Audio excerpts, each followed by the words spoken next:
Good morning sa lahat. Para magbasa na tayo ng ating libro guys. Magandang balita, Biblia.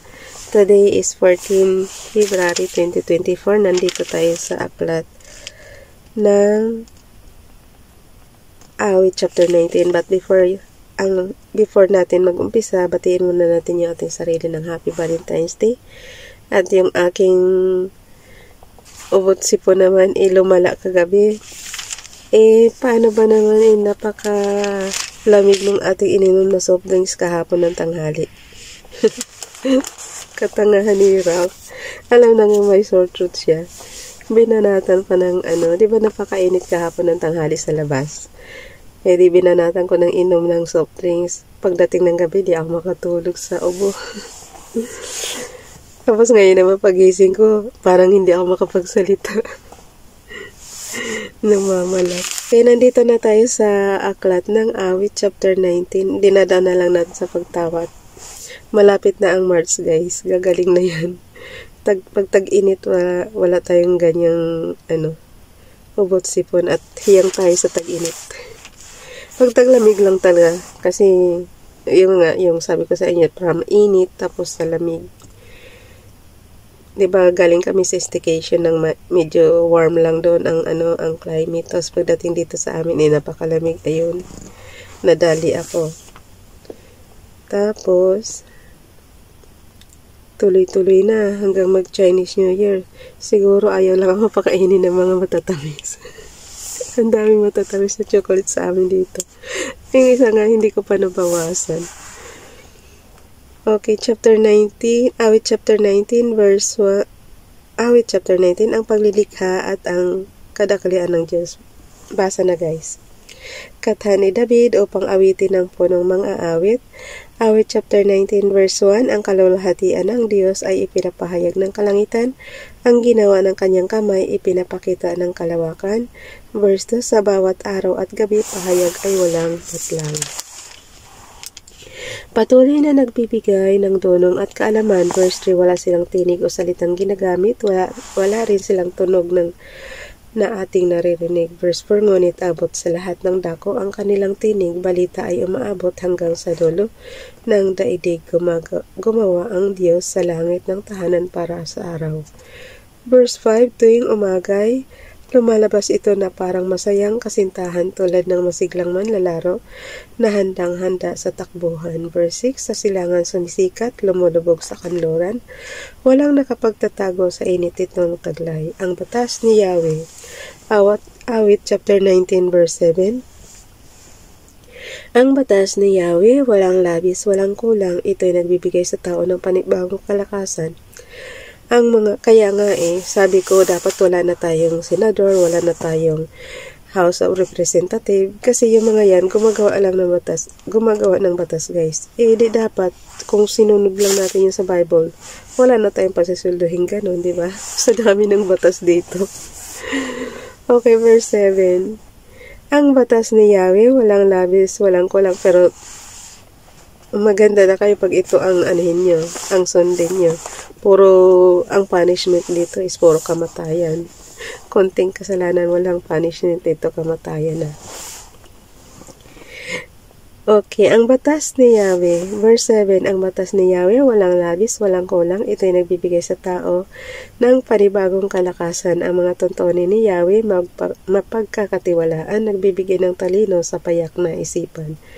Verse 8, ang mga utos ni Yahweh ay makatwiran, ito'y nagpapasaya ng puso at kalooban. Ang mga tagubili ni Yahweh ay tama, nagbibigay sa isipan ng hustong pangunawa. Kaya nga guys, doble-doble ang batas natin. Susunod na tayo sa batas ng Biblia, susunod din tayo sa batas kung saan bansa tayo nasasakop. Diba? Napakahirap.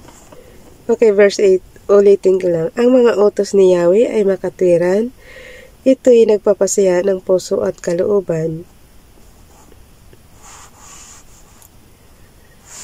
Ulitin ko nga yung verse 7. Ang batas ni Yahweh. Verse 7 guys. Ang batas ni Yahweh walang labis, walang kulang. Ito'y nagbibigay sa tao ng panibagong kalakasan. Ang mga tuntunin ni Yahweh mapagkakatiwalaan, nagbibigay ng talino sa payak na isipan. Verse 8. Ang mga utos ni Yahweh ay makatwiran, ito'y nagpapasaya ng puso at kalooban. Ang mga tagubili ni Yahweh ay tama, nagbibigay sa isipan ng hustong pangunawa. Verse 9. Paggalang at pagsunod kay Yahweh ay dalisay, magpapatuloy ito pagpakailanman. Ang mga hatol ni Yahweh ay tunay na makatarungan, patas at walang kinikilingan. Verse 10. May kanais-nais pa ito kaysa gintong lantay, mas matamis pa kaysa pulot ng pukyutan. Verse 11. Ang mga utos mo, Yahweh, ay babala sa iyong lingkod, may malaking gantipala kapag aking sinusunod. Verse 12. Walang taong pumupuna sa sarili niyang kamalian. Iligtas mo ako, Yahweh, sa lihim na kasalanan. Verse 13, ilayo mo ang iyong lingkod sa mapangahas na kasalanan, huwag mong itulot na maghari sa akin ang kasamaan. Sa gayoy, mamumuhay akong walang kapintasan at walang bahid ng masama ang aking mga kamay. Verse 14, naway ang mga salita ko ay kaisipan, kaluguran mo, Yahweh, manunubos ko at kanlungan. Nandito na tayo sa Aklat ng Awit chapter 20, panalangin upang magtagumpay. Katha ni David o pang-awitin ng punong mga awit. Awit chapter 20 verse 1. Hindi ko alam kung paano ito lalagyan ng music. Kasi puro puro awit.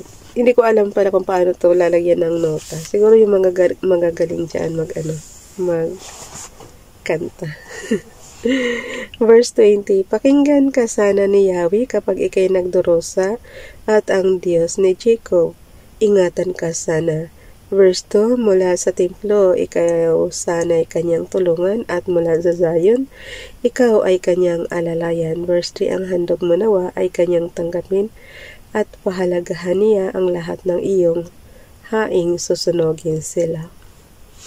Verse 4, nawa ipagkaloob niya ang iyong hangarin at sa iyong mga plano, ikay pagtagumpayin. Verse 5, sa pagtatagumpay mo kami ay magbubunyi, magpupuri sa Diyos sa aming pagdiriwang, ibigay nawa ni Yahweh ang lahat mong kahilingan. Guys, 2 chapter lang tayo ha. Ayaw kong magasgas yung short throat ko na naman. Okay, verse 5 ulitin natin. Sa pagtatagumpay mo kami ay magbubuni. Yung verse 5 guys. Okay, basa. Verse 5, sa pagtatagumpay mo kami ay magbubunyi, magpupuri sa Diyos sa aming pagdiriwang. Ibigay nawa ni Yahweh ang lahat mong kahilingan. Verse 6, ngayon ko nalalaman na si Yahweh ang nagbigay sa pinili niyang hari ng kanyang tagumpay. Siya ay tinutugon niya mula sa kalangitan, mga dakilang tagumpay kanyang makakamtan. Verse 7, mayroong umaasa sa karwaheng pandigma at mayroon ding kabayo nagtitiwala, ngunit sa kapangyarihan ni Yahweh na aming Diyos nananalig kami at umaasang lubos. Verse 8, sila'y manghihina at tuluyang babagsak, ngunit tayo'y tatayo at mananatiling matatag. Verse 9, O Yahweh ang hari, iyong pagtatagumpayin, ang aming panawagan ay iyong sagutin. Hanggang dito na lang guys, para medyo hirap na naman tayo magbasa. Ganyan talaga pag ang search at umaatake na. Bye everyone, God bless.